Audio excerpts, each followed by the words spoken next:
প্রিয় শিক্ষার্থী বন্ধুরা, আশা করি সবাই ভালো আছেন, সুস্থ আছেন। আজকে আলোচনা করব ক্লাস টেস্ট 1 এর সলিউশন ব্যাখ্যা সহ। রনি আপু একটু লাইনে এসে বলবেন সবকিছু ঠিক আছে কিনা, শব্দ বাড়ানো লাগবে কিনা। স্যার আসসালামু আলাইকুম। ওয়ালাইকুম আসসালাম। ঠিক আছে আপু? সব ঠিক আছে স্যার। আচ্ছা, ধন্যবাদ। তো ক্লাসটি আপনারা অনুরোধ করব মনোযোগ সহকারে শুনবেন, বোঝার চেষ্টা করবেন। হ্যাঁ, জি স্যার। যদি নয়েজ না হয় লাইনে থাকবেন, নয়েজ বা কথা বলার দরকার হলে আপনি মিউট করে দিবেন নিজেকে। তো প্রথমে ক্লাস টেস্ট 1, মোটামুটি সবগুলো প্রশ্ন আলোচনা করব, 2-3টা ছাড়া। প্রথমে 1 নম্বর প্রশ্ন। 1 নম্বর প্রশ্নে কি আছে আপনাকে লক্ষ্য করে উত্তর করতে হবে। দেখেন, সাধারণ ব্যাখ্যা সমূহ, অনেকেই এটা সাধারণ ব্যতিক্রম সমূহ মনে করে চতুর্থ অধ্যায়ে উত্তর করে দিবে। আবার চতুর্থ অধ্যায় অপশন ক তেই দিয়ে দিয়েছি। তো সাধারণ ব্যাখ্যা বা এক্সপ্লেনেশন আছে দ্বিতীয় অধ্যায়ে, এই ভুলটা করা যাবে না। সাধারণ ব্যাখ্যা আছে না সাধারণ ব্যতিক্রম আছে সেটা দেখতে হবে। ইংরেজিতে জেনারেল এক্সেপশন আছে না জেনারেল এক্সপ্লেনেশন আছে।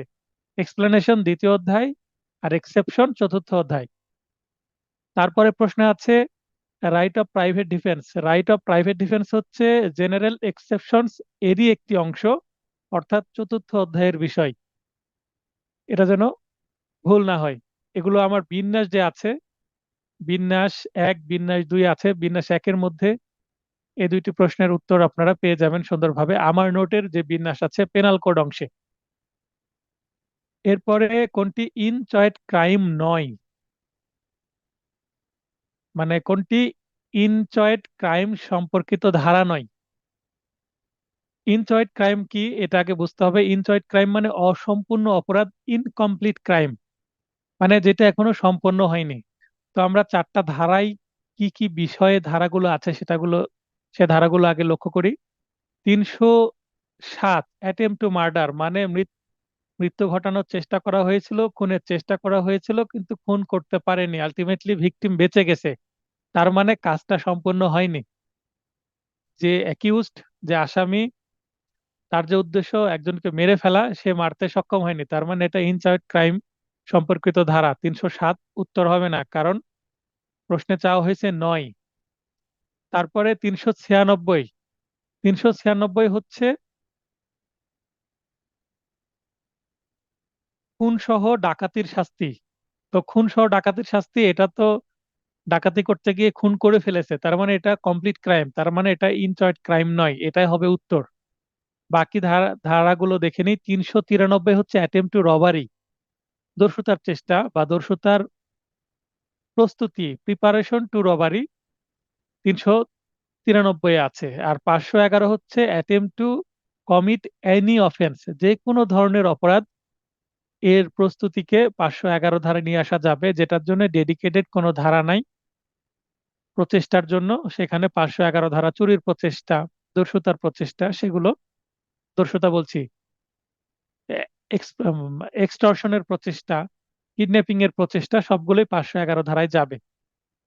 এটা বিন্যাস 2 অনুসারে উত্তর করতে হবে। বিন্যাস 2-এ একটা ছক দেওয়া আছে, ছকের মধ্যে ইনচয়েড ক্রাইম এবং কোনটি চয়েড ক্রাইম বা কমপ্লিট ক্রাইম ভাগ করা আছে ডানে বামে করে, সেটা একটু লক্ষ্য করলে এটা পারবেন। সম্ভব হলে নোটটা সামনে ওপেন করে ক্লাসটা দেখবেন। এই ব্যাখ্যা দেওয়ার পরেও যদি আপনার কোনো কনফিউশন থাকে অবশ্যই আমাকে প্রশ্ন করবেন। যেমন 3 নম্বর প্রশ্নে যদি আপনার কনফিউশন থাকে এখনই হাত উত্তোলন করে প্রশ্ন করতে পারেন। আর যদি না থাকে আমি প্রসিড করব, আমি একটার পর একটা পড়ে যাব, ব্যাখ্যা দিয়ে যাব। ব্যাখ্যাটা যদি যথেষ্ট না হয় বা কনফিউশন থাকে বা আমার উত্তরে কোনো ভুল থাকে, সেটা অবশ্যই আমাকে স্মরণ করে দিবেন, হাত উত্তোলন করে প্রশ্ন করবেন। এরপরে 4 নম্বর প্রশ্ন পড়বো, কোনটি সম্পত্তি সম্পর্কিত অপরাধ নয়। থেফট মানে চুরি, এক্সটর্শন মানে বলপূর্বক আদায়, এটা তো সম্পত্তি আদায় হয়।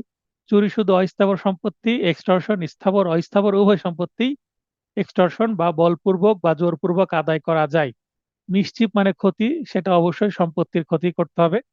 তাহলে বাকি থাকলো এই 3টাই সম্পর্কিত সংক্রান্ত, এবং কোনটি যেহেতু নয়, সম্পত্তি সম্পর্কিত অপরাধ নয়, এটা হবে কিডন্যাপিং। কিডন্যাপিং কেন সম্পত্তি সম্পর্কিত অপরাধ নয়, কেউ ব্যাখ্যা দিতে পারবেন? মনে করেন কিডন্যাপ করে তো টাকাই চাই, বেশিরভাগ ক্ষেত্রে আমরা দেখি সিনেমা হোক বা ক্রাইম, কোনো সিরিয়াল, সেখানে কিন্তু কিডন্যাপ করে বলা হয় যে 10 লক্ষ টাকা দেন তাহলে ছেড়ে দেব। তো টাকার উদ্দেশ্যে তো কিডন্যাপিং করে, তাহলে এটা কেন সম্পত্তি সম্পর্কিত অপরাধ নয়? রনি আপু হাত উত্তোলন করেছেন, বলেন। স্যার কিডন্যাপিং সম্পত্তি সম্পর্কিত, দেখা গেল এটা দেহের সাথেও তো সম্পর্কিত। কিভাবে দেহের সাথে, বলেন, বুঝিয়ে দেন। কারণ কিডন্যাপের পরে একটা মানুষকে খুন করা হইতে পারে, তার তো শরীরেরও ক্ষতি হলো, আঘাত করা হইতে পারে, ধর্ষণ হইতে পারে। হুম, তাকে তো পাচার এটা তো করে দেওয়া দেহের হতে সাথেও পারে। যায়। হ্যাঁ, তো এটা অর্থের সাথে তারপরে দেহের সম্পর্ক তো একদম সাথে জড়িত। এখানে মানে সম্পত্তি বা অর্থ, যদি র্যানসম কল আসে মানে টাকার জন্য মুক্তিপণ দাবি করে, র্যানসম মানে যেটাকে বলে, সেটা যদি চাই সেক্ষেত্রে সেটা সেকেন্ডারি একটা পারপাস হতে পারে। হ্যাঁ, আহ, মানে যদি অর্থ উপার্জনের জন্য কেউ কিডন্যাপ করে, তো প্রথমত কি করতে হবে, একটা মানুষকে তুলে নিয়ে যেতে হবে। তাহলে মানুষকে তুলে নিয়ে যাওয়া মানেই তো মানুষের শরীরটাকেই তুলে নিয়ে যাওয়া, তাই নয় কি? জি স্যার। এই কারণে এটা অফেন্স এগেইনস্ট হিউম্যান বডি, 16 অধ্যায়ের এটা বিষয়বস্তু কিডন্যাপিংটা। আর বাকি থেফট, এক্সটর্শন, মিসচিফ, এই তিনটা হচ্ছে 17 অধ্যায়, অর্থাৎ অফেন্স এগেইনস্ট প্রপার্টি। এই জিনিসটা ক্লিয়ার জি হতে স্যার। হবে। এই ধরনের প্রশ্ন ইতিপূর্বে আসেনি, তবে চলে আসতে পারে, এই অ্যাঙ্গেলে প্রশ্ন আসতে পারে। তো পেনাল কোডে যতগুলো অধ্যায় আছে, 16 এবং 17 অধ্যায়, এই দুইটা অধ্যায় খুবই গুরুত্বপূর্ণ অধ্যায়। তো এই দুইটা অধ্যায় থেকে এইভাবে প্রশ্ন আসতে পারে, সম্পর্কিত সম্পর্কিত মানে সম্পত্তি সম্পর্কিত কোনটি বা কোনটি নয়, বা মানবদেহ সম্পর্কিত কোনটি বা কোনটি নয়, এই অ্যাঙ্গেলে প্রশ্ন আসতে পারে।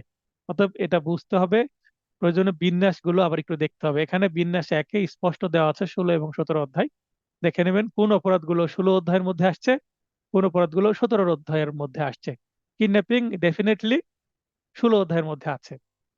অ্যাবডাকশন এটাও 16 অধ্যায়ের মধ্যে আছে। তো ঠিক আছে, ধন্যবাদ আপু। নয়েজ না হলে লাইনে থাকতে পারেন। এরপরে 5 নম্বর প্রশ্নটা পড়ছি না। 6 নম্বর প্রশ্ন, খুলনায় বসবাসরত একজন ইসরায়েলের নাগরিক, এখানে ইসরায়েল এর নাগরিক, ইসরায়েল দেশের সাথে আমাদের কোনো কি সম্পর্ক নেই, কূটনৈতিক সম্পর্ক নেই, মানে পলিটিক্যাল বা ডিপ্লোম্যাটিক কোনো সম্পর্ক নেই।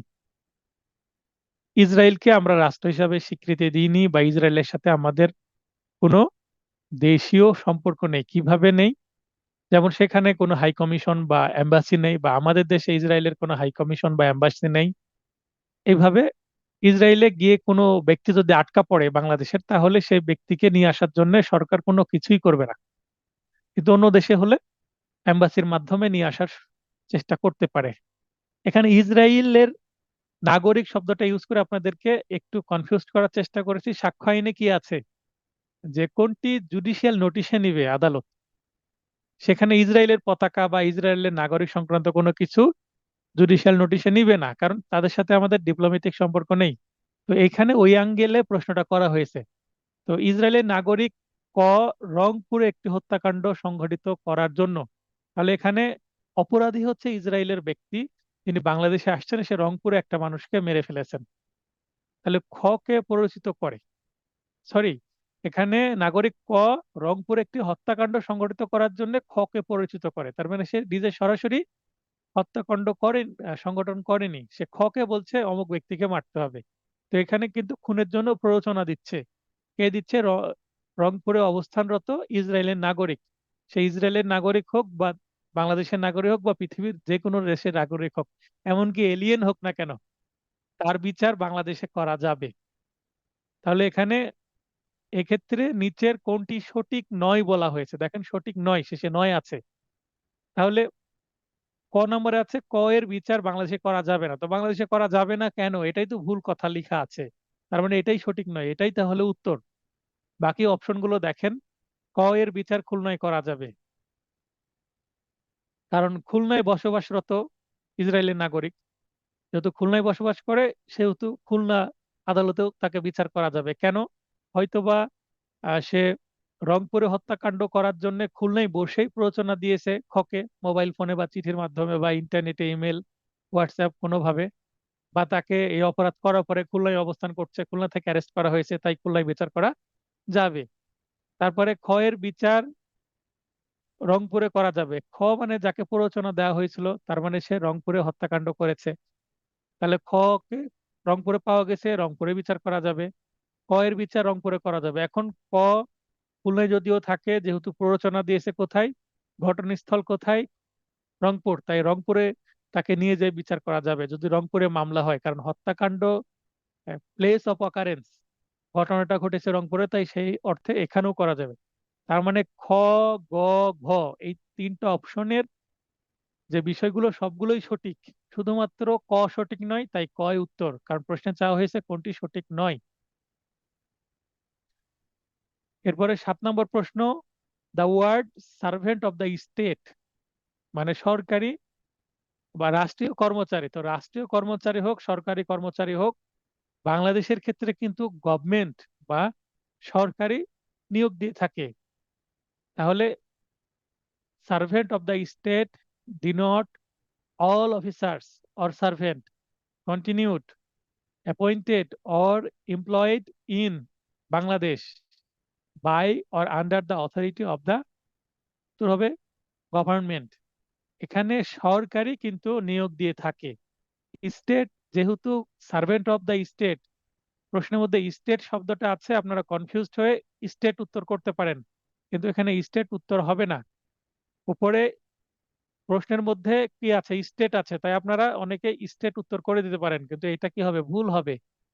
সঠিক উত্তর কি হবে, গভর্নমেন্ট, এটা সঠিক উত্তর হবে।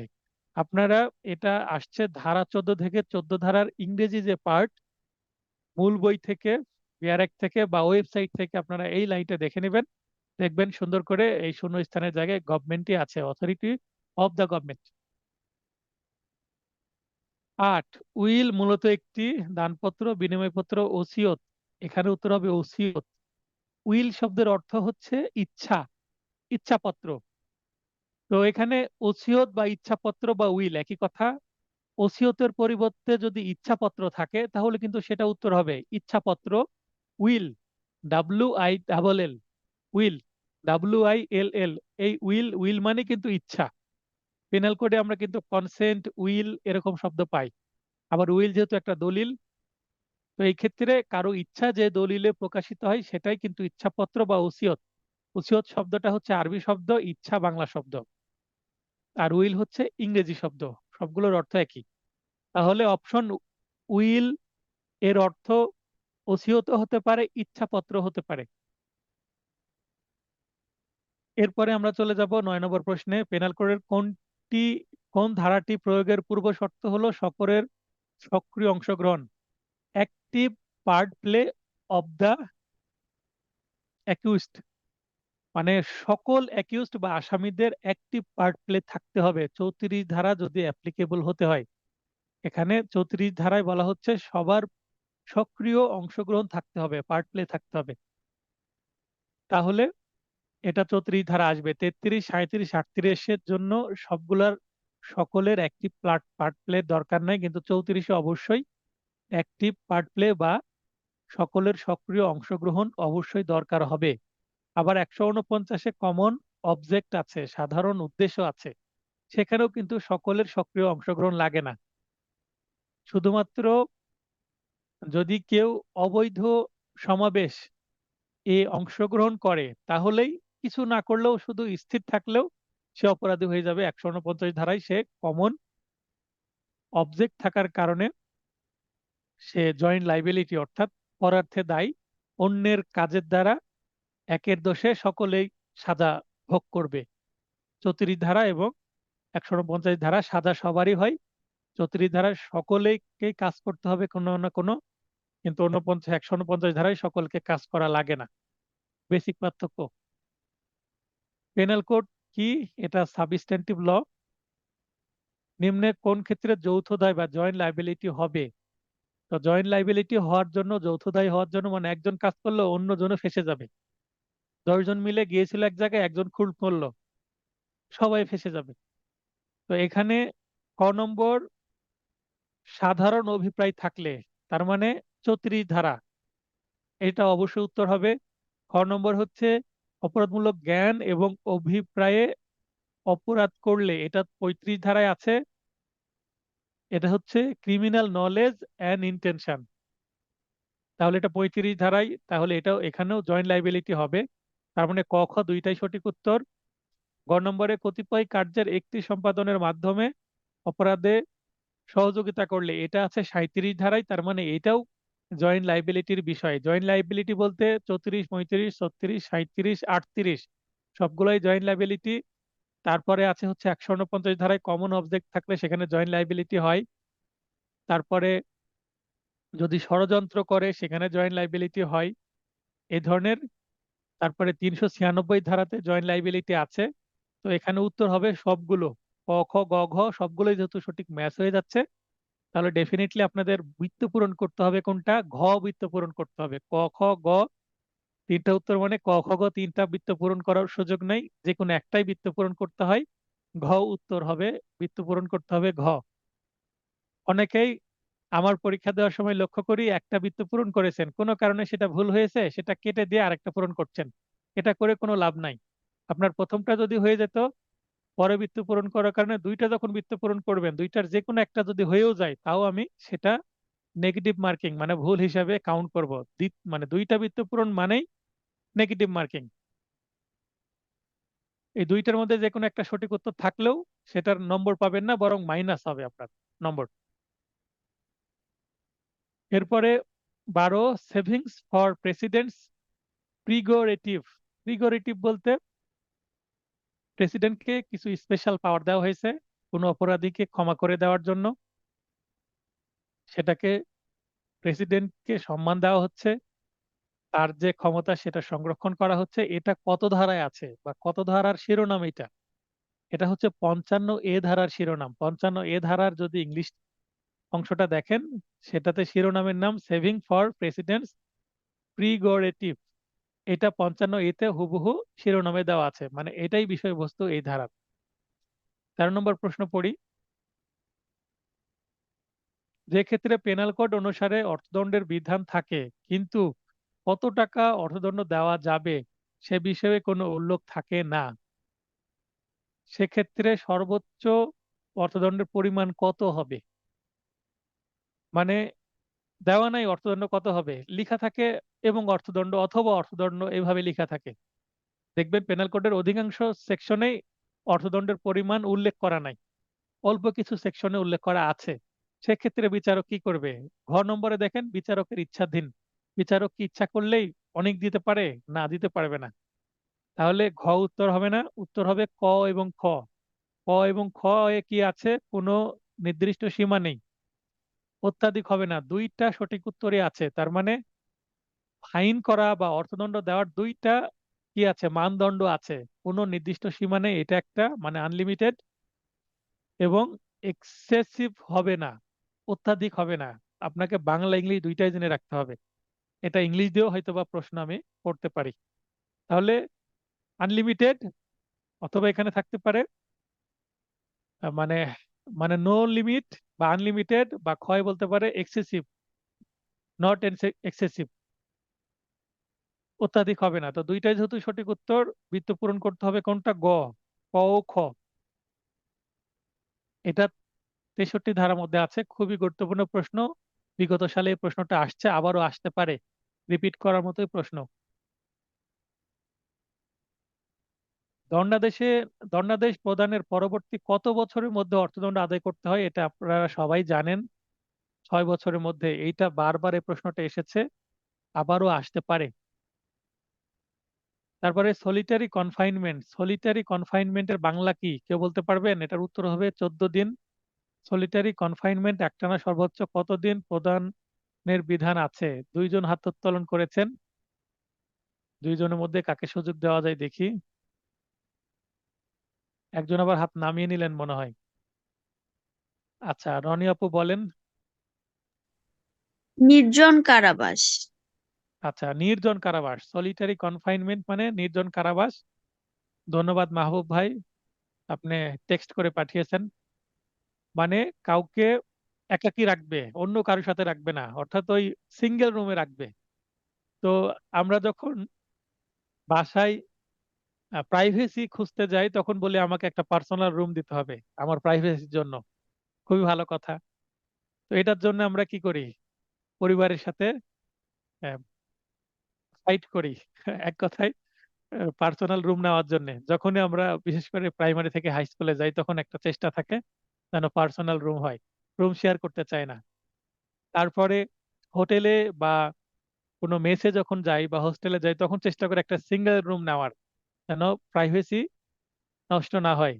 কিন্তু এই সলিটারি কনফাইনমেন্ট, এইটা যদিও সিঙ্গেল রুম, খুব ছোট একটা রুম, এখানে কেউ ইচ্ছা করে থাকতে চায় না। কি কারণে? কারণ এখানে প্রাইভেসি আপনার আছে, কিন্তু এত একাকিত্ব।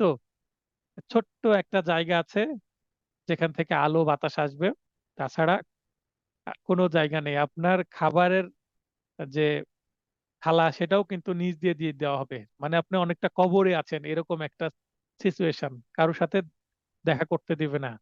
তো যার মানসিকতা খুব দৃঢ়, খুবই দুর্ধর্ষ অপরাধী, তাদেরকে রাখা হয়। এমনি সাধারণ মানুষকে যদি রাখা হয় এরকম জায়গায়, তো অল্প দিনেই মানসিকভাবে ভারসাম্যহীন হয়ে যাবে, মানে পাগল হয়ে যাবে, মানসিক ভাবে অসুস্থ হয়ে যাবে, ডিপ্রেশনে চলে যাবে, অনেক সমস্যা সৃষ্টি হবে। তো এখানে নির্জন কারাবাস সর্বোচ্চ 14 দিন। যদি নির্জন কারাবাস ইংলিশটা ব্যবহার করা হয়, সলিটারি কনফাইনমেন্ট, তাহলে আপনাকে বুঝেই উত্তরটা করে আসতে হবে।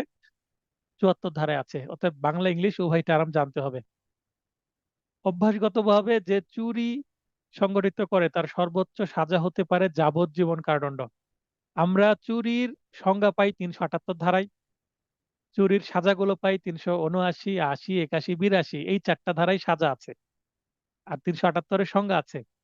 আবার 511 ধারায় আমরা বলতে পারি চুরির প্রচেষ্টার জন্য 511 ধারায় সাজা দিতে পারি।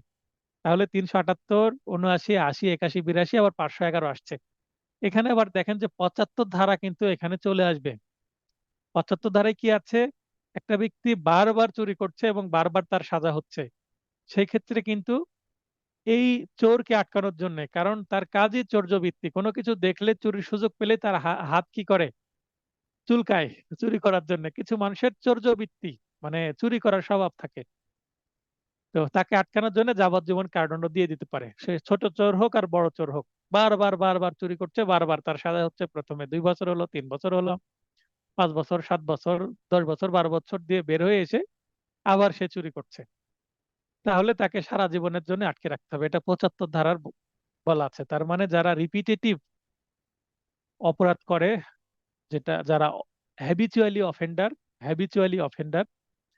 বা হ্যাবিচুয়াল অফেন্ডার, তাদেরকে, অফেন্ডার বলতেই অপরাধী বা অ্যাকিউজড, আসামি, রং ডুয়ার, রং মানে ভুল, ডু থেকে ডুয়ার, রং ডুয়ার মানেও কিন্তু অপরাধী। রং ডুয়ার, অফেন্ডার, অ্যাকিউজড, সবগুলোই অপরাধীকে বোঝানো হচ্ছে। কত বছরের শিশু কোনো অপরাধ করলে তা অপরাধ হবে না? আমরা 82 ধারায় যেটা পাই, 9 বছরের কম বয়স্ক শিশুর কোনো কাজ অপরাধ হবে না, যদিও আইনে সেটা করা অপরাধ। 9 বছরের কম বয়সের কোনো শিশু চুরি করে ফেলেছে, সেটা যদি 9 বছরের বেশি বয়সের শিশু করতো, 10 বা 12, 13, 14, 15 বা 20 বছরের কোনো ছেলে বা মেয়ে করতো, তাহলে সেটা ডেফিনেটলি অপরাধ হতো। কিন্তু 9 বছরের কম বয়স, মানে 9 বছরের বার্থডে তার এখনো পালন হয়নি, 9 বছরের বার্থডে পালন হয়নি, তার মানে তার বয়স কত হতে পারে? 9-এর কম। আর 9-এর কম এখানে অপশন কয়টা আছে? দুইটা, 7 বছর এবং 8 বছর, দুইটাই তো 9 বছরের কম। তাই এই দুইটাই হবে উত্তর। তাহলে এখানে বৃত্ত পূরণ করতে হবে কোনটা? গ, ক ও খ, মানে 7 বছরের শিশু অপরাধ করলে অপরাধ নাই, আবার 8 বছরের শিশু অপরাধ করলে অপরাধ নয়। তাহলে বুঝে উত্তর করতে হবে। 82 ধারার মূল বক্তব্য হচ্ছে 9 বছরের কম বয়সের শিশু। তাহলে 9 বছরের কম, এখানে অপশন দুইটা আছে, তাই উত্তর হবে গ। দুইটা অপশনে কাভার করছে গ উত্তর করলে। 18, দণ্ডবিধিতে কোন দণ্ডের বিধান নেই? ফাইন মানে অর্থদণ্ড আছে, ফরফেচার অফ প্রপার্টি মানে সম্পত্তি বাজেয়াপ্ত, এটাও আছে, ইমপ্রাইজনমেন্ট মানে কারাদণ্ড, এটাও আছে। শুধুমাত্র গ, কম্পেনসেশন, কম্পেনসেশন এটা সিভিল কোর্টের ম্যাটার, বিশেষ করে এসআর অ্যাক্টের মধ্যে আমরা অনেক কিছু পাই কম্পেনসেশন বিষয়ে। সিভিল কোর্ট কম্পেনসেশনের বিষয়টা দিতে পারে, কিন্তু ক্রিমিনাল কোর্ট কম্পেনসেশন দেয় না। ক্রিমিনাল কোর্ট দেয় কি, ফাইন। আর এখানে স্পেসিফিক্যালি দণ্ডবিধির কথাই বলা আছে, বা পেনাল কোডের কথা বলা আছে। পেনাল কোডে আমরা শাস্তি পাই, আগে ছিল 6টা, বর্তমান আছে 5টা। 5টার মধ্যে ফাইন আছে, ফরফেচার অফ প্রপার্টি মানে সম্পত্তি বাজেয়াপ্ত আছে, ইমপ্রাইজনমেন্ট আছে, কিন্তু কম্পেনসেশন নাই। আবার আরেকটা বিষয়, এখানে অ্যাটাচমেন্ট থাকতে পারে। ফরফেচার অফ প্রপার্টি মানে সম্পত্তি বাজেয়াপ্ত, আর অ্যাটাচমেন্ট মানে সম্পত্তি ক্রোক করা। দুইটার মানে প্রসিডিউর কাছাকাছি, মানে ম্যাটারটাও একই, কিন্তু নাম ভিন্ন, সামান্য সূক্ষ্ম পার্থক্য আছে। তাহলে অ্যাটাচমেন্ট, কম্পেনসেশন এগুলো হচ্ছে সিভিল কোর্টের ম্যাটার, আর ফরফেচার অফ প্রপার্টি এটা হচ্ছে ক্রিমিনাল কোর্টের ম্যাটার। যেমন কারো ব্যাংকে টাকা আছে, সে অপরাধ করেছে। যেমন এখন আমরা খুব হেডলাইন দেখছি, কিছু কিছু বড় বড় নেতারা, আবার কিছু কিছু বড় বড় কর্মকর্তারা অপরাধ করছে।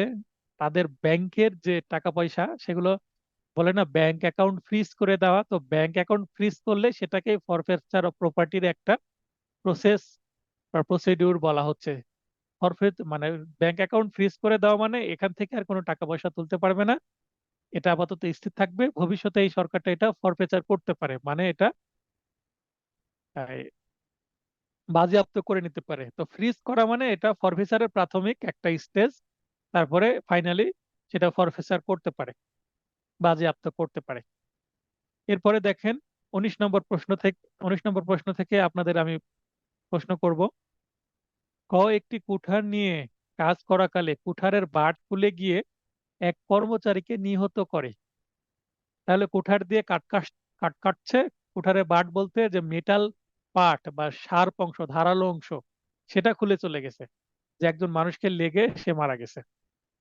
এখন এই যে কুঠার দিয়ে যে কাজ করছিল যে ব্যক্তি, তার কি অপরাধ হয়েছে, অপরাধ অ্যাকচুয়ালি হয়েছে কিনা, এক্ষেত্রে এর অপরাধ হবে যদি সে, মানে এটা সাধারণত অপরাধ হবে না, কিন্তু তার অপরাধ হতো যদি সে কি করত, যথাযথ সতর্কতার সাথে যদি কাজ করে। সতর্কতার সাথে কাজ করলে তো অপরাধ হওয়ার কোনো প্রশ্নই আসে না।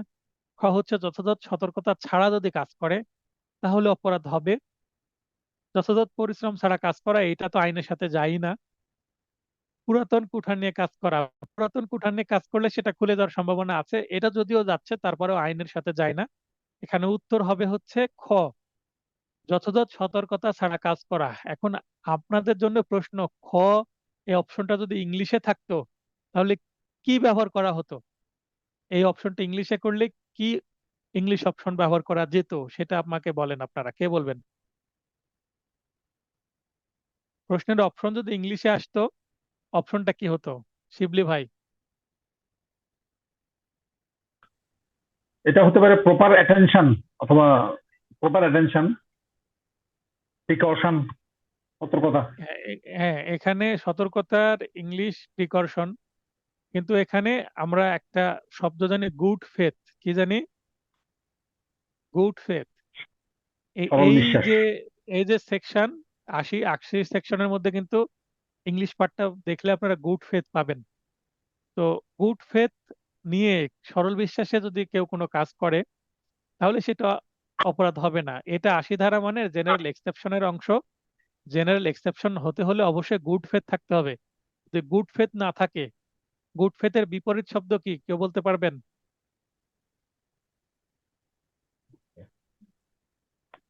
গুড ফেথের বিপরীত শব্দ কি? গিলটি মাইন্ড হতে পারে।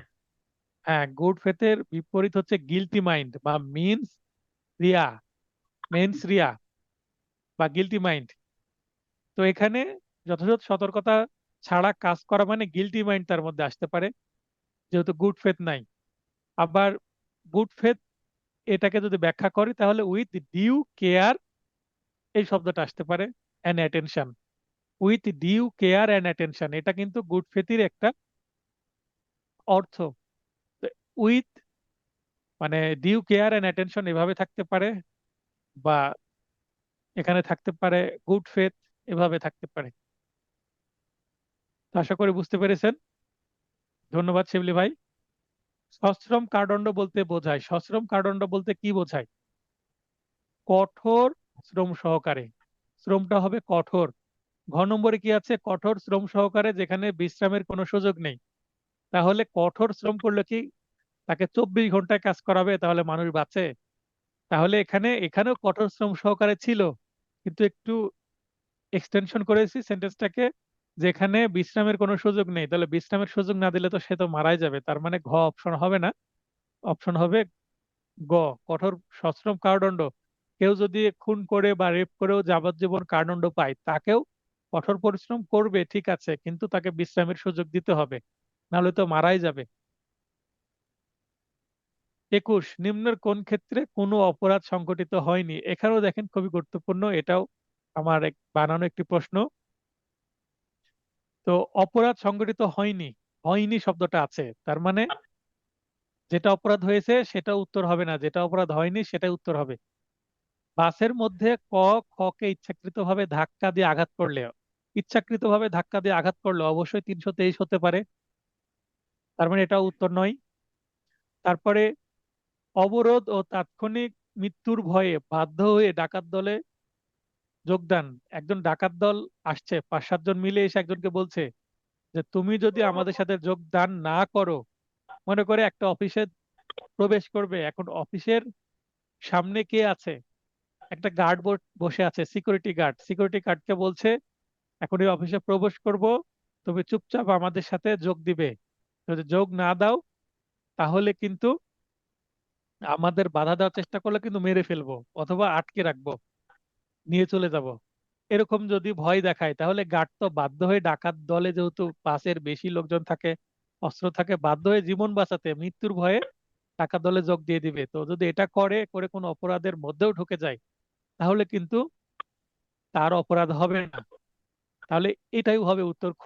বাকি অপশনগুলো পড়ি। হুমকির ফলে বাধ্য হয়ে খকে খুন করেছে। তাহলে একজন হুমকি দিল যে এই খকে মেরে ফেলো, ক যে মেরে ফেললো। হুমকি দিলে একটা মানুষকে মেরে ফেলতে হবে? মেরে ফেলা যাবে না, তাহলে এটাও অপরাধ হবে। সরকারি কর্মকর্তার কর্তব্যের বিরুদ্ধে আত্মরক্ষার অধিকার প্রয়োগ করে তাকে আহত করণ। একজন পুলিশ আপনাকে গ্রেপ্তার করতে আসছে, আপনি একটা অপরাধ করেছেন। আমার এখানে নেটওয়ার্কের সমস্যা নাই, আমি বুঝতে পারছি। রনি আপু, আপনারই ওখানে হয়তো বা নেটওয়ার্কের সমস্যা হচ্ছে। ভিডিও স্মুথ যাচ্ছে, অডিও স্মুথ যাচ্ছে আমার, আমি বুঝতে পারছি। তো এখানে একজন পুলিশ আপনাকে অ্যারেস্ট করতে আসছে, আপনি কি করলেন? পুলিশকে আঘাত করে আহত করে দিলেন। আপনি অপরাধী, আপনি কোনো অপরাধ করেছেন, পুলিশ অ্যারেস্ট করতে আসছে, তো এটা করা যাবে না, তাহলে অপরাধ হবে। তাহলে উত্তর এখানে 94 ধারা যদি পড়েন, 94 ধারার মধ্যে খ যে উত্তর হবে সেটা ব্যাখ্যা আছে। কোনো কার্য বা কার্যবিরতি অপরাধ হবে যদি তা যে কোনো বলবৎ আইন দ্বারা নিষিদ্ধ ও শাস্তিযোগ্য হয়। তো এখানে যে কোনো বলবৎ আইন, তো যে কোনো বলবৎ আইন বলতে যে আইনটা চালু আছে। এখন খ অপশনে কি আছে? আইন দ্বারা শাস্তিযোগ্য অপরাধ। হ্যাঁ, আইন দ্বারা শাস্তিযোগ্য অপরাধ, সেটাও ঠিক আছে, এটা উত্তর হবে। কিন্তু সেই আইনটা যদি বাতিল আইন হয় তাহলে কি হবে? হবে না। তাহলে যে কোনো বলবৎ আইন, মানে এই মুহূর্তে টাইম বিং যেটা বর্তমানে চালু আছে, এই আইন দ্বারা নিষিদ্ধ এবং শাস্তিযোগ্য যদি অপরাধ হয় তাহলেই সেটি। তাহলে উত্তর ঘ 40-এ এটা আছে, দেখবেন। কয়টি ক্ষেত্রে সম্পত্তি রক্ষার অধিকার মৃত্যু ঘটনার ক্ষেত্রে প্রযোজ্য? এটা 103-এ আছে, 4টি ক্ষেত্রে। 103 ধারা 4টি ক্ষেত্রে সম্পত্তি রক্ষার জন্য অন্যকে মেরে ফেলাও যাবে। আর দেহ রক্ষার ক্ষেত্রে 6টি ক্ষেত্রে, মোট 10টি ক্ষেত্রে। তারপরে 24-এ বলা হচ্ছে 89 ধারায় বর্ণিত সাধারণ ব্যতিক্রমের সুবিধা গ্রহণের ক্ষেত্রে কোন অভিযুক্ত ব্যক্তি কয়টি ক্ষেত্রে বাধাগ্রস্ত হবে? 4টি ক্ষেত্রে। 89 ধারায় দেখবেন 4টি পয়েন্ট দেওয়া আছে। সেক্ষেত্রে এই 4টি পয়েন্ট, যেমন কোনো ডাক্তার যদি ইচ্ছাকৃতভাবে কাউকে চিকিৎসা করতে যে মেরে ফেলে, সেটা অপরাধ হবে। এই ধরনের। আচ্ছা, পড়ছিলাম 89 ধারা। 89 ধারায় বর্ণিত সাধারণ ব্যতিক্রমের সুবিধা গ্রহণের ক্ষেত্রে কোনো অভিযুক্ত ব্যক্তি কয়টি ক্ষেত্রে বাধাগ্রস্ত হবে, অর্থাৎ জেনারেল এক্সেপশনস এর মধ্যে পড়বে না। 89 ধারায় জেনারেল এক্সেপশনস এর ব্যতিক্রম বা 4টি শর্ত আছে, যে এই কাজগুলো করলে জেনারেল এক্সেপশনস এর যে সুবিধা সেটা পাবেন, অর্থাৎ অপরাধ হবে। এই ধারায় দেখবেন 4টি পয়েন্ট আছে। একটু পরে আমি সেই সেকশন বের করব নোটে। 25 নম্বর যে প্রশ্ন সেটা পড়ে নিই। পেনাল কোডের সাধারণ ব্যতিক্রম সমূহে অপরাধের কোন উপাদানটি অনুপস্থিত থাকে? তো সাধারণ ব্যতিক্রম এটা আছে 76 থেকে 106 ধারার মধ্যে। উত্তর হবে ক, মেন্স রিয়া অর্থাৎ গিলটি মাইন্ড। খ, একটা শ্রিয়া মানে কাজ থাকতেই পারে, কাজ থাকছে বলেই তো সেটা অপরাধের মতো মনে হচ্ছে। ইনজুরি মানে একজনের না একজনের ক্ষতি হচ্ছে। কিন্তু মেন্স রিয়া যদি অনুপস্থিত থাকে, অর্থাৎ গিলটি মাইন্ড যদি অনুপস্থিত থাকে, তাহলে সে সাধারণ ব্যতিক্রমের মধ্যে চলে আসে। তাই মিনস রিয়া থাকে না। কোনো অপরাধ ইচ্ছাকৃতভাবে হয় না, অ্যাক্সিডেন্টালি হয়ে যেতে পারে, বা নিজেকে বাঁচানোর জন্য আত্মরক্ষার স্বার্থে অপরাধটা হয়ে যেতে পারে। সেই ক্ষেত্রে সাধারণ ব্যতিক্রমের মধ্যে সেটা আসবে, প্রাইভেট ডিফেন্স হিসাবে সেটা আসতে পারে, অথবা জেনারেল এক্সেপশন হিসাবেই সেটা আসতে পারে। অর্থাৎ সাধারণ ব্যতিক্রম বা জেনারেল এক্সেপশন বা প্রাইভেট ডিফেন্সের যে বিষয়টি, এর মধ্যে মিনস রিয়া অর্থাৎ মনের মধ্যে কোনো কি থাকে না, দুর্বলতা থাকে না, বা কোনো খারাপ কিছু থাকে না, অপরাধটা ঘটানোর ইন্টেনশন থাকে না। এরপর আমি চলে যাব 89 ধারা আমার নোটের। 89 ধারায় যে আমরা দেখব যে মিন প্রফিট, সরি,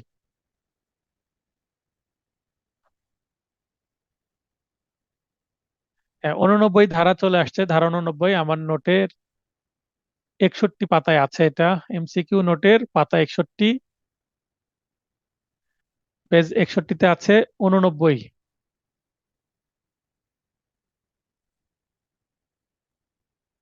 ধারা 89-এ দেখেন, এখানে অভিভাবকের সম্মতিক্রমে 12 বছরের কম বয়স্ক শিশু বা উন্মাদের মঙ্গলার্থে মানে মঙ্গল করার জন্য, ভালো করার জন্য সৎবিশ্বাসে কৃতকার্য অপরাধ নয়, এটাই সাধারণ নিয়ম।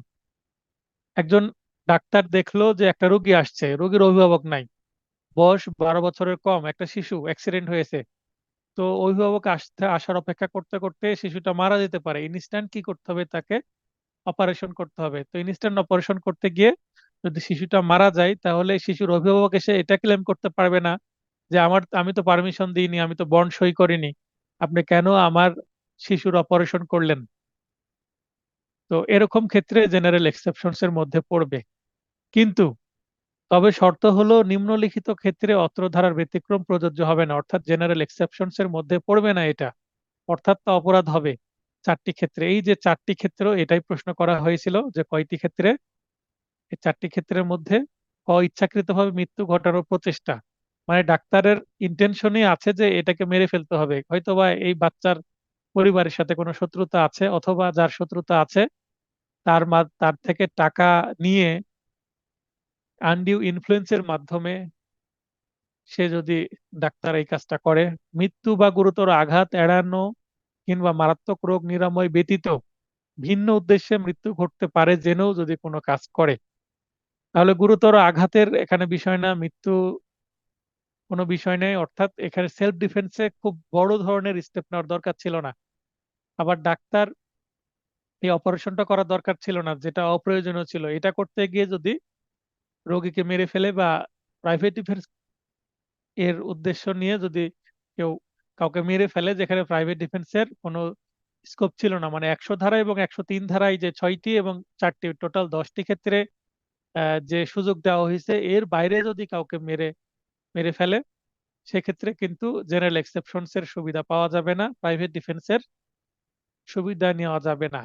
আবার মৃত্যু বা গুরুতর আঘাত এড়ানো কিংবা মারাত্মক রোগ নিরাময় ব্যতীত ভিন্ন উদ্দেশ্যে গুরুতর আঘাত প্রদান বা প্রদানের চেষ্টা করা, যদি এই, তাহলে 2 নম্বর পয়েন্টে মেরেই ফেলবে বা মৃত্যু ঘটতে পারে এরকম কোনো কাজ করে ফেলবে। আর 3 নম্বর পয়েন্ট হচ্ছে ওই একই উদ্দেশ্যে গুরুতর আঘাত করবে বা আঘাতের চেষ্টা করবে, যদিও আঘাতটা ব্যর্থ হয় তবুও অপরাধী হবে। বা এমন কোন অপরাধ সংগঠনের সহায়তা মানে অ্যাবেটমেন্ট এখানে আছে, যা অত্র অধ্যায়ের ব্যতিক্রমের আওতায় পড়ে না। তো এখানে এই 4টা পয়েন্ট কিন্তু জেনারেল এক্সেপশনস এর আবার এক্সেপশনস, অর্থাৎ শর্তের মধ্যে পড়ছে। এই সেকশন মনে রাখবেন, 4টি ক্ষেত্রে এই সেকশনটার ব্যতিক্রম আছে, অর্থাৎ শর্ত আছে। এই শর্ত পালন হলেই সেটা অপরাধ হয়ে যাবে, আর শর্তের বাইরে গেলে সেটা অপরাধ হবে না, অর্থাৎ জেনারেল এক্সেপশনস এর মধ্যে পড়বে। আশা করি বুঝতে পেরেছেন। এবার আমরা চলে যাই ক্লাস টেস্ট 2।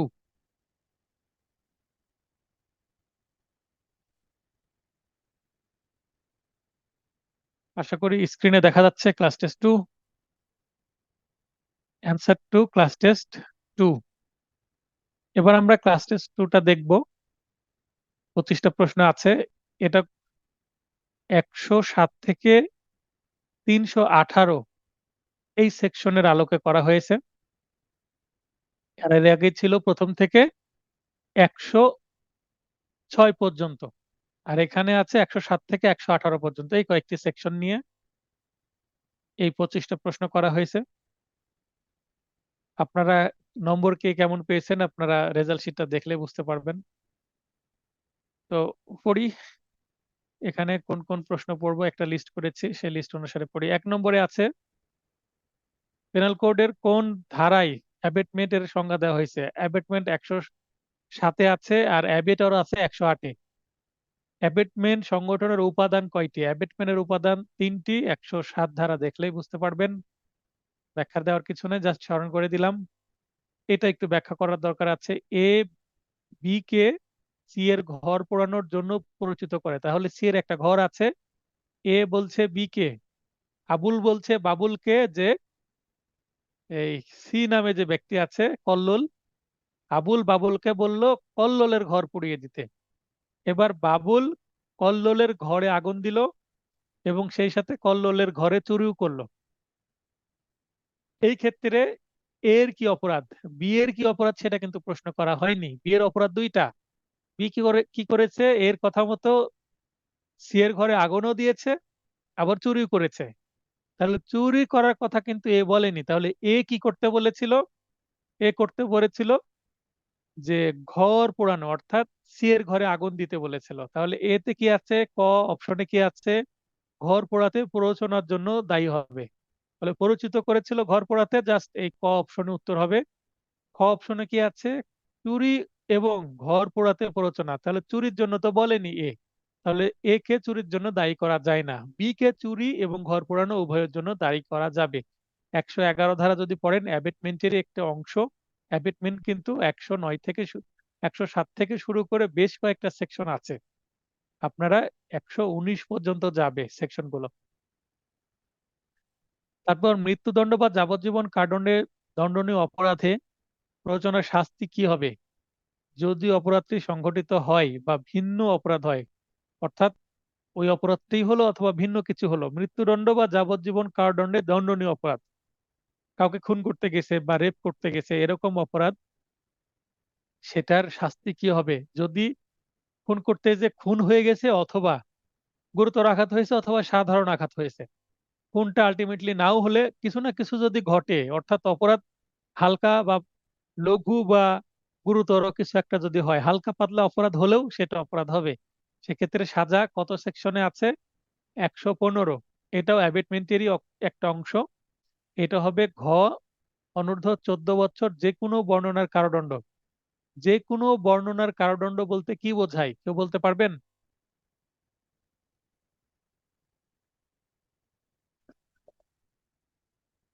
দুইজন হাত উত্তোলন করেছেন, এই শিবলি ভাই আর রনি ভাই শুধু হাত উত্তোলন করছে। বাকিরা কি ক্লাস বুঝতে পারছেন না, না হাত উত্তোলন করে আপনারা জানেন না?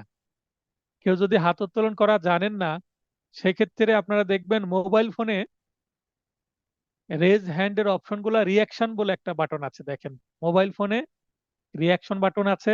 আপনাদের জুমের নিচে রিয়াকশন যেখানে আছে, রিয়াকশনে প্রবেশ করলে রেজ হ্যান্ড শব্দটা আসবে, সেখানে টাচ করলে হাত উত্তোলন হবে। তারপরেও যদি বুঝতে না পারেন, ক্লাস শেষে মেসেজ করবেন আমাকে হোয়াটসঅ্যাপে যে স্যার আমি রেজ হ্যান্ড করতে পারি না, আমাকে শিখাই দেন। প্রয়োজনে আপনার সাথে একাকি 5 মিনিটের একটা ট্রায়াল ক্লাস নিব জুম অপশন ব্যবহার করার জন্য। খুব বেশি তো আপনাদেরকে আমি অনুরোধ করি না। ক্লাসে প্রবেশ করার জন্য আপনারা কি করবেন, নিজ নিজ নাম ব্যবহার করবেন। অনেকে এখনো নিজ নাম ব্যবহার করেন না। আইফোন তারপরে অন্য নাম দেন, ছেলে মেয়ের নাম দেন, এরকম করেন। তো নিজ নাম কিভাবে সেট করতে হয়? জুমে প্রবেশ করার সময় নাম চাইবে, তখন নিজের নাম দিয়ে দিবেন। আমার যে নামে আপনাকে আমি চিনি, যে নামে ভর্তি হয়েছেন, এই ভিন্ন নাম দিলে আমি বুঝবো কি করে কোন মানুষটা ক্লাস করছে, কোন মানুষটা করছে না? তো দয়া করে, এখানে আবার একজন দিয়েছেন জুম ইউজার। জুম ইউজার কি, আমি কি করে বুঝবো? তো নাম সেট করতে যদি না পারেন, রেজ হ্যান্ড করতে যদি না পারেন, বা কিভাবে কথা বলতে হবে, মিউট আনমিউট করা যদি না জানেন, আমাকে মেসেজ করবেন, আমি শিখিয়ে দেবো। প্রয়োজনে জুমের উপরে আলাদা 5 মিনিটের বা 10 মিনিটের একটা ভিডিও তৈরি করে টিউটোরিয়াল ভিডিও দিয়ে দিব।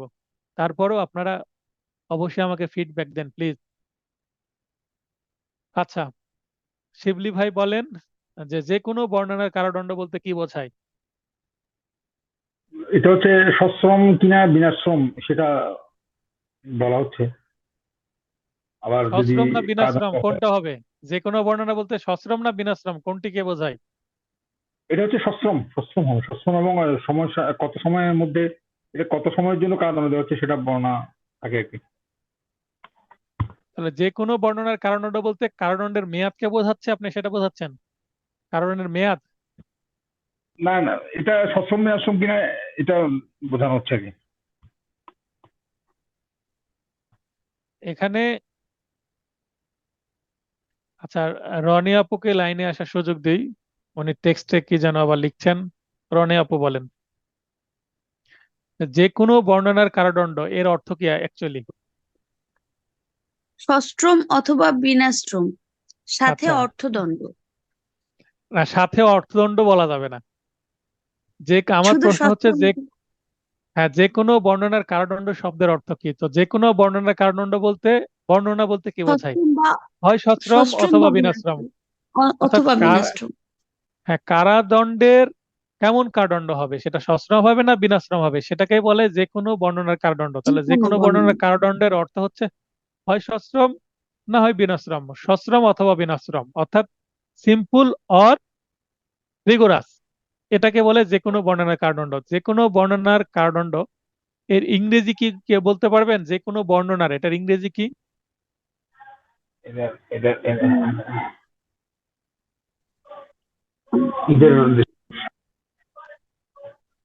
যে কোনো বর্ণনার এটার ইংরেজি হচ্ছে আইদার ডেসক্রিপশন। আইদারকে অনেকে উচ্চারণ করতে পারে ইদার। ইদার ডেসক্রিপশন অথবা আইদার ডেসক্রিপশন, যেটাই বলেন। বর্ণনার ইংরেজি ডেসক্রিপশন, যে কোনো ইংরেজি, এখানে অ্যানি হবে না, ইদার অথবা আইদার। উচ্চারণ দুই রকম, বানানে কি EITHER। এটা ব্যারেক যখন আপনারা দেখবেন কোথাও সশ্রম বা বিনাশ্রম কথাটা লেখা নাই। হ্যাঁ, যদি মানে কোথাও যদি সশ্রম হয় তাহলে সশ্রম, বা কোথাও বিনাশ্রম থাকলে বিনাশ্রম, ইংলিশে সিম্পল রিগোরাস উল্লেখ আছে। কিন্তু মানে সশ্রম অথবা বিনাশ্রম যেখানে আছে সেখানে আইদার ডিসক্রিপশন বা ইদার ডিসক্রিপশন কথাটা আছে।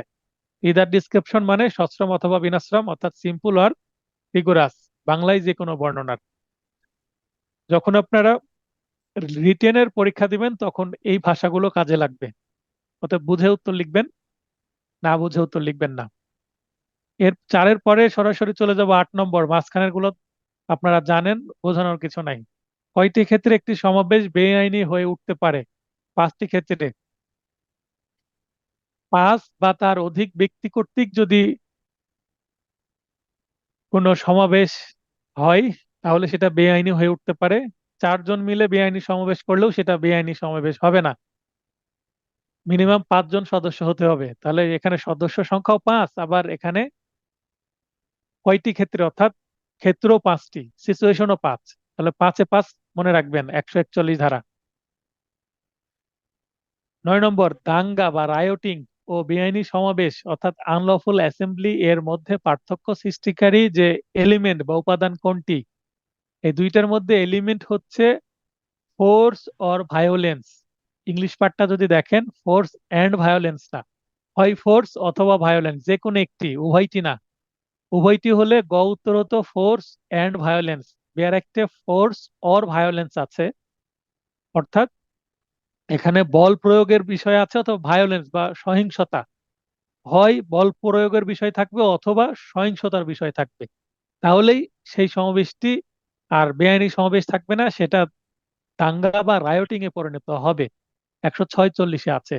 146-এর বিআর অ্যাক্টের ইংলিশ পার্টটা দেখে নেবেন, তাহলে এটা আরো ভালো বুঝতে পারবেন যে এটা কোথা থেকে আমি তুলে এনেছি। আমি তথ্যসূত্র দিয়ে দিয়েছি উত্তরের সাথে, অতএব বুঝতে আপনার অসুবিধা হবে না।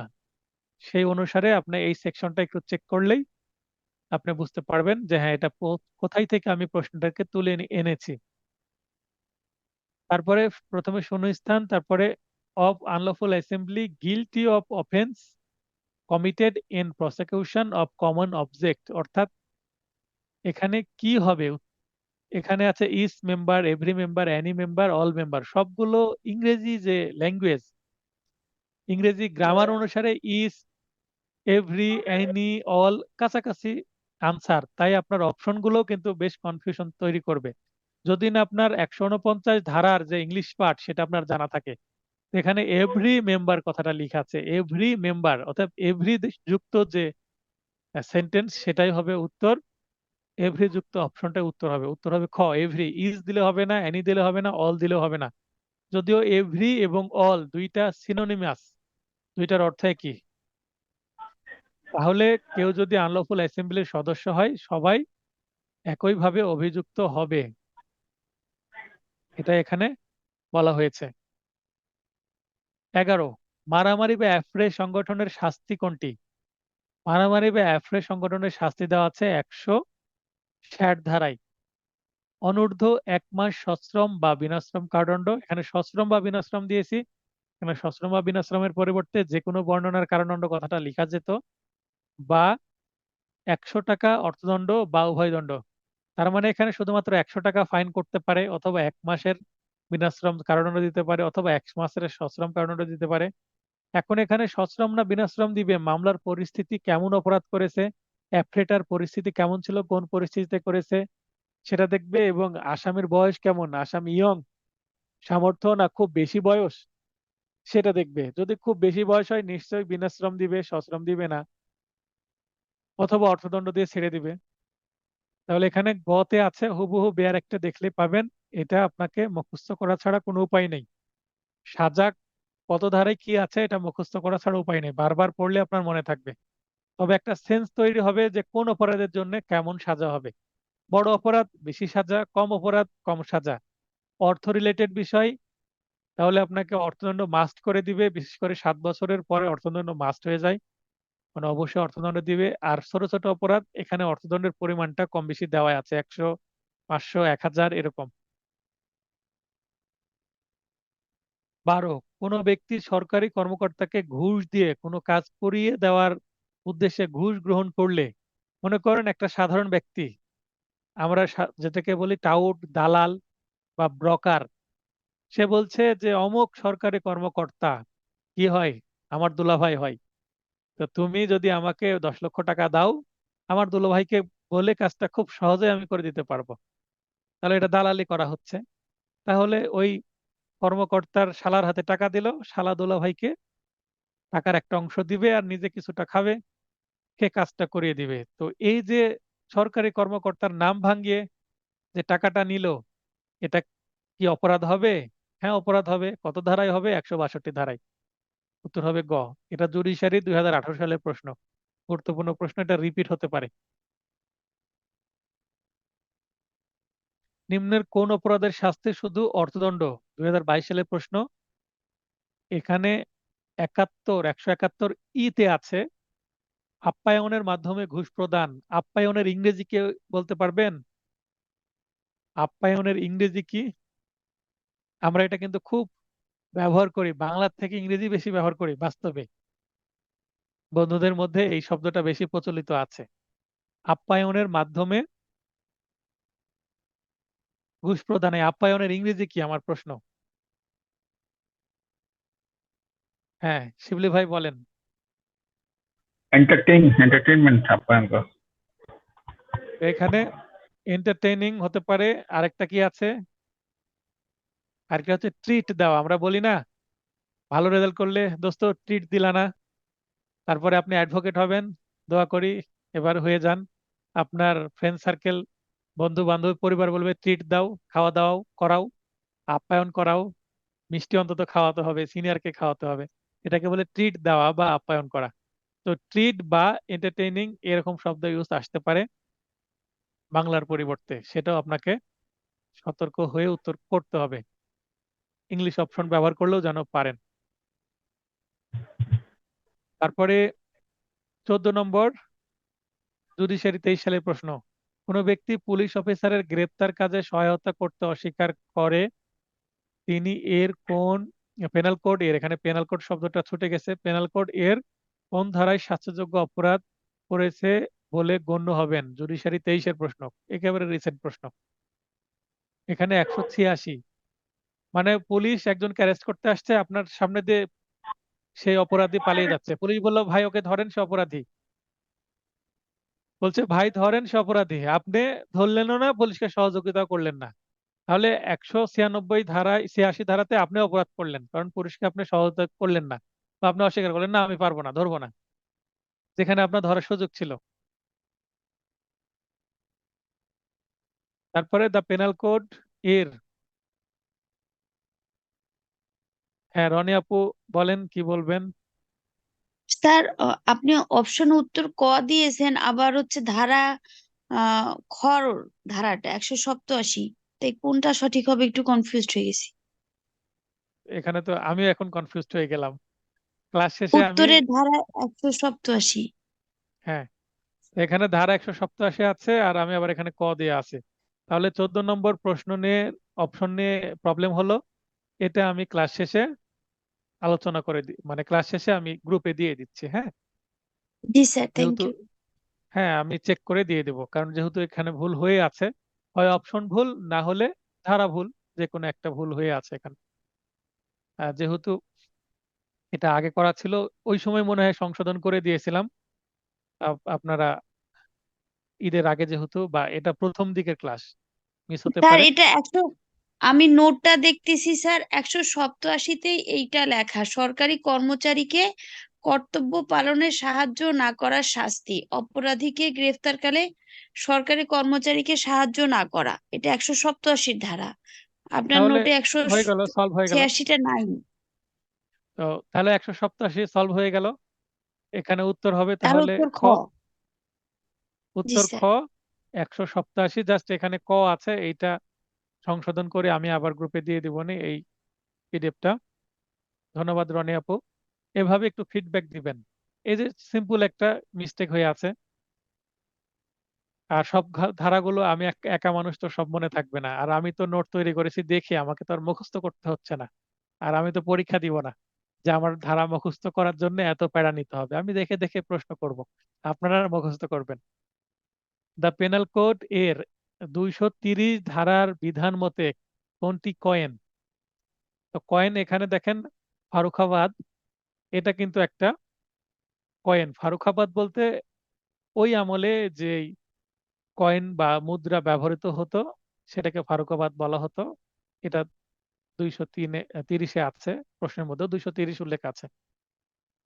তারপরে বাংলাদেশি মুদ্রা জালকরণের সর্বোচ্চ কারাদণ্ড কি? বাংলাদেশি মুদ্রা হলে 32-এ আছে যাবজ্জীবন কারাদণ্ড, তার মানে নোট জাল করাকে বলা হচ্ছে এখানে। মিথ্যা ওজন ও মাপ প্রতারণামূলকভাবে ব্যবহারের শাস্তি কোনটি? এটা হচ্ছে যে কোনো বর্ণনার কারাদণ্ড যার মেয়াদ 1 বছর পর্যন্ত হতে পারে। 265-তে আছে সরকারের অনুমোদন ছাড়া লটারি অফিস পরিচালনা শাস্তি, এইটা আছে 294 এর মধ্যে। 294 এগুলো নতুন প্রশ্ন করেছি, বিগত সালে এই প্রশ্নগুলো আসেনি।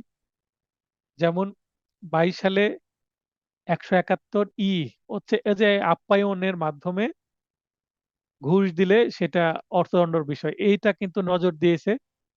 এটা অনেকটা ভোট সংক্রান্ত, নির্বাচন সংক্রান্ত যে অপরাধ, সেটা সেই অধ্যায়ে নজর পড়েছে এবার প্রশ্নকর্তাদের। তো আমিও এবার এই যে ওজন এই সংক্রান্ত, মুদ্রা এই সংক্রান্ততে থেকে এখান থেকে প্রশ্ন আসতে পারে বলে, লটারি এখান থেকে প্রশ্ন আসতে বলে পারে বলে এই প্রশ্নগুলো আমি আলোচনা করেছি, আমার নোটেও আছে, আবার এখানেও আমি একটু আলোচনা করেছি, আপনাদের ক্লাস টেস্টে আমি দিয়েছি, যেন এইটা আসলে আপনারা পারেন। খুবই গুরুত্বপূর্ণ প্রশ্ন। এই প্রশ্নটা 23 সালে নোটে ছিল এবং এইটা 23 সালে কমনও চলে আসছে। এই প্রশ্নটা আমার নোট থেকে হুবহু কমন আসছে। ইভেন এইটা আমার এমসিকিউ অংশেও ছিল, আমার ক্লাস টেস্ট থেকেও কমন আসছে। মাতৃগর্ভস্থ কোনো শিশুর মৃত্যু ঘটানো হত্যা নয়, এটা কত ধারায় আছে বা কত ধারার ব্যাখ্যায় আছে? এটা 299 ধারার মধ্যে আছে। এটা 300 ধারায় মনে হতে পারে, কিন্তু না। মাতৃগর্ভস্থ শিশুর মৃত্যু এটা আবার মিসক্যারিয়েজের মধ্যেও আছে মনে হতে পারে। অর্থাৎ 212, 13 এই ধারাগুলো, সরি 312, 13, 14 এই ধারাগুলোর মধ্যে আছে মনে হতে পারে। এখানে দেখেন 312 অপশন সেট করেছি, আবার 313 অপশন সেট করেছি। তো এই ধারাগুলো মনে হতে পারে, আবার 300 ধারাও মনে হতে পারে। চারটা ধারাই কিন্তু খুবই রিজনেবল ধারা। অতএব এটা ভুল হওয়ার সম্ভাবনা আছে। মনে রাখেন 299 ধারা এটা আছে। এই সেম লাইনটা আমি ইংলিশে তুলে দিয়ে আবার আপনাদের রিটেনও প্র্যাকটিস করিয়েছি। অতএব আপনাদের ডাবল প্র্যাকটিস হয়েছে, আশা করি এটা ভুল হবে না ভবিষ্যতে। পেনাল কোডের কোন ধারায় খুন বা মার্ডারের সংজ্ঞা দেওয়া হয়েছে? তাহলে মার্ডারের সংজ্ঞা কিন্তু 300 ধারায় আছে, আর কালপেবল হোমিসাইডের সংজ্ঞা কিন্তু আছে 299। কালপেবল হোমিসাইড 299 আছে, মার্ডারের সংজ্ঞা আছে 300 ধারায়। ভুল যেন না হয়। 21, এ এমন একটি রোগে ভুগছে যে, তাহলে রোগের একটা বিষয় আছে। এটা কিন্তু 300 ধারার একটা বক্তব্য। এক আঘাতেই তার মৃত্যু হওয়ার সম্ভাবনা আছে। তাহলে এমন একটা রোগে ভুগছে, মনে করেন হার্টে রিং বসানো আছে, এখন বুকের উপর একটা যদি ঘুষি মারা হয়, তাহলেই সে গেছে, মরে যাবে। বি এই কথা না জেনে, তাহলে বি কিন্তু জানে না, না জেনে বুকে মনে করেন একটা আঘাত করে দিলাম। এ কে দৈহিক জখম করার অভিপ্রায়ে এমন আঘাত করে যা একজন সুস্থ ব্যক্তির মৃত্যু ঘটতে পারে। উক্ত অপরাধের ফলে এ মারা যায়, এটি একটি কি হবে? এটি একটি ডেফিনেটলি খুন হবে। এটি একটি খুন হবে। এই প্রশ্নের মধ্যে অনেকগুলো লেয়ার আছে। এই প্রশ্নের মধ্যে অনেকগুলো লেয়ার আছে, কি কারণে আমি বুঝিয়ে দিই। দেখেন, প্রথমে বলছে যে এ এমন একটি রোগে ভুগছে, তাহলে রোগের বিষয়টা আছে।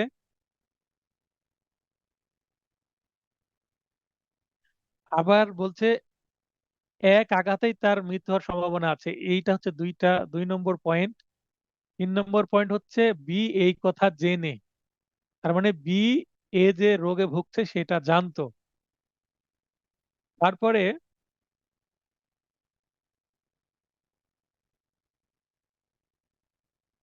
এ কে দৈহিক জখম করার অভিপ্রায়ে, তার মানে তার ইন্টেনশন আছে, কিন্তু দৈহিক জখম করার ইন্টেনশন আছে, যদিও খুনের ইন্টেনশন নাই, কিন্তু দৈহিক আঘাত করার ইন্টেনশন আছে।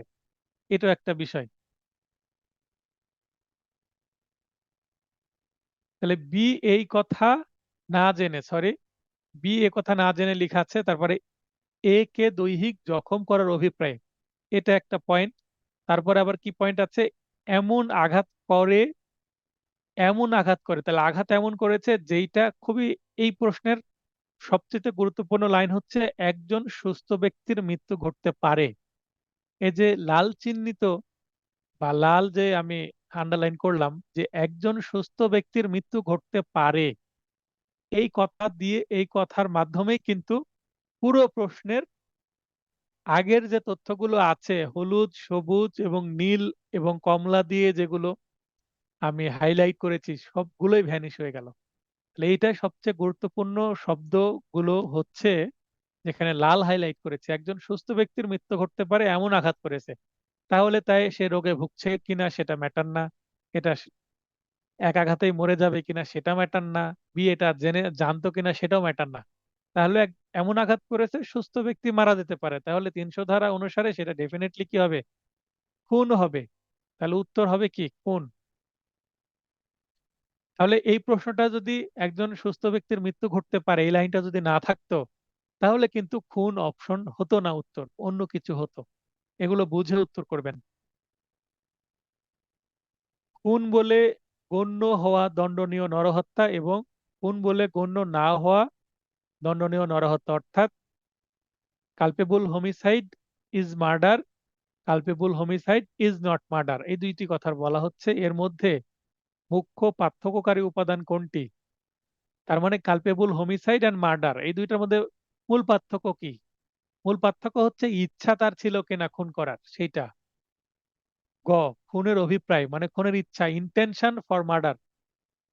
মার্ডারের ইন্টেনশন ছিল কিনা, অভিপ্রায় ছিল কিনা, মানে গিলটি মাইন্ড তার ছিল কিনা খুন করার জন্য, সেটাই হচ্ছে এখানে পার্থক্য। যদি খুনের অভিপ্রায় থাকে, তার মানে ইন্টেনশন ফর মার্ডার এটা যদি থাকে উপাদানের মধ্যে, তাহলে সেটা মার্ডার হবে। আর ইন্টেনশন ফর মার্ডার যদি না থাকে, তাহলে সেটা কালপেবল হোমিসাইড হবে, মার্ডার হবে না। অথবা জেনারেল এক্সেপশনস এর মধ্যেও চলে যেতে পারে, অথবা প্রাইভেট ডিফেন্সের মধ্যেও চলে যেতে পারে, কিন্তু সেটা খুন হবে না। খুন হতে হলে খুনের অভিপ্রায় মাস্ট থাকতে হবে।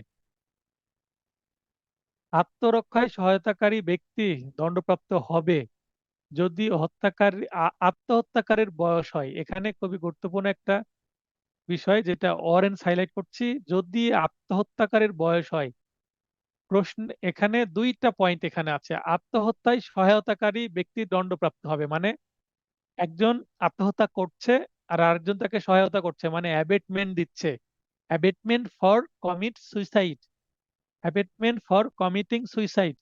তো একজন সুইসাইড করবে এবং তাকে আমরা সহজ ভাষায় বলি কি ফুসলানো বা মোটিভেট করা। একজনকে আত্মহত্যা করতে যদি মোটিভেট করে, সেটা অ্যাবেটমেন্ট ফর কমিটিং সুইসাইড হবে। তো এটা করা তো অবশ্যই অপরাধ হবে। যদি কোনো শিশুকে করে, কেউ আত্মহত্যায় প্ররোচনা, যার বয়স 9 বছরের কম, 5 বছরের একটা শিশুকে বললো তুমি এই কাজ করো, সে তো জানেই না এটা করলে কি হবে, সে মারা যাবে। সে করে ফেললো, মারা গেল শিশুটা। 5 বছরের শিশু, 9 বছরের শিশু, 10 বছরের শিশু, 18 বছরের কম বয়সের শিশু, তাহলে সেটা কি হবে? অপরাধ ডেফিনেটলি হবে। আর 18 বছরের কোনো প্লাস অ্যাডাল্ট পার্সনকে যদি প্ররোচনা দেয়, তবুও সেটা কি হবে? অপরাধ হবে।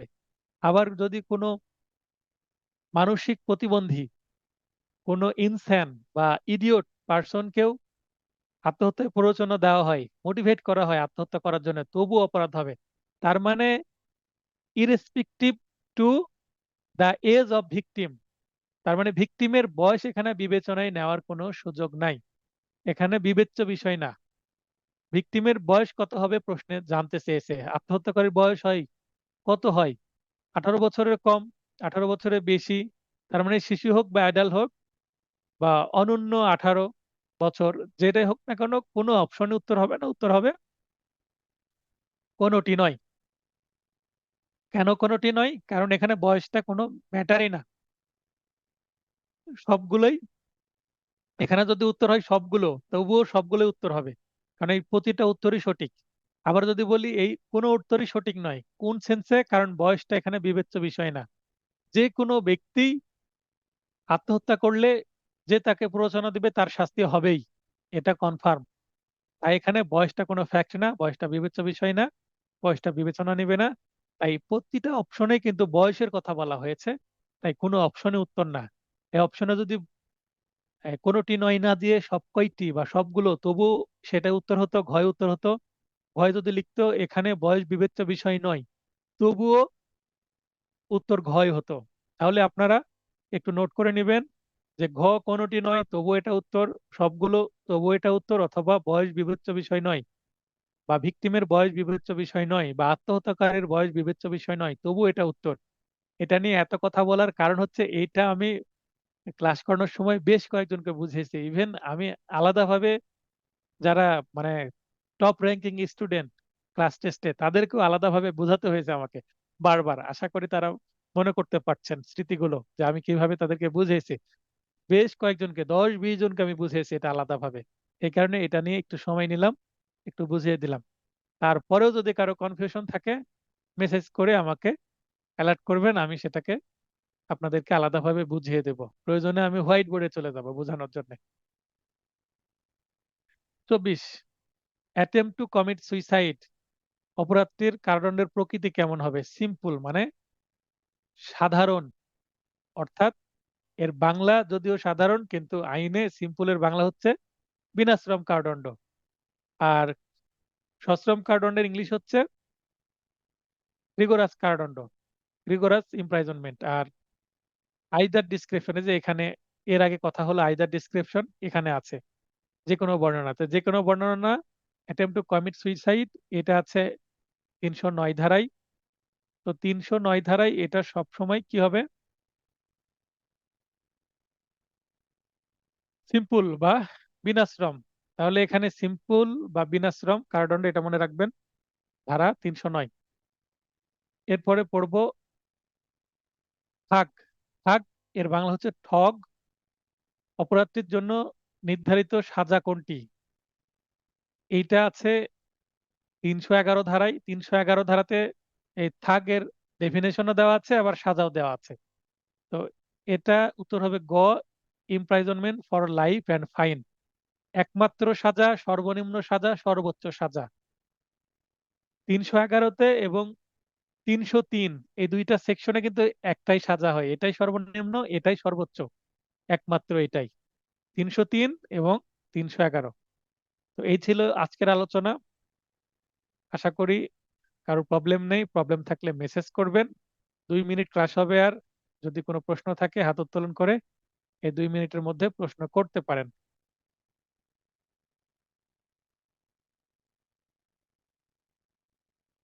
তো যেহেতু কেউ হাত উত্তোলন করতে চাচ্ছেন না, কেন জানি অনেকেই রেসপন্স করেন না।